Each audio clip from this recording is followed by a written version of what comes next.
Good evening and welcome to the Casual Chef's Kitchen. Enjoy this presentation. Tonight we're in New Zealand. On the menu tonight is Magic Mince.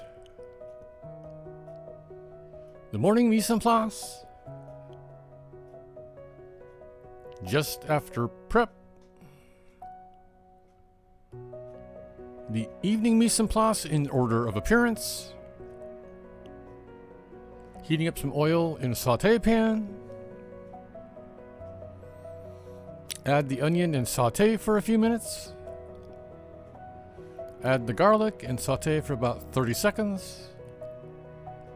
Add the carrots, celery, and the mushrooms and saute.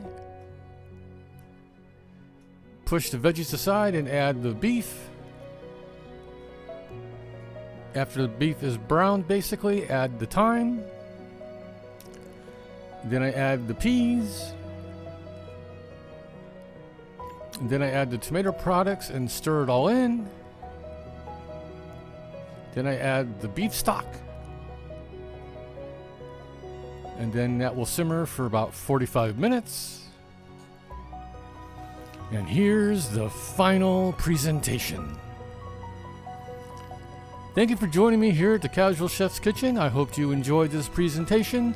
Have fun cooking.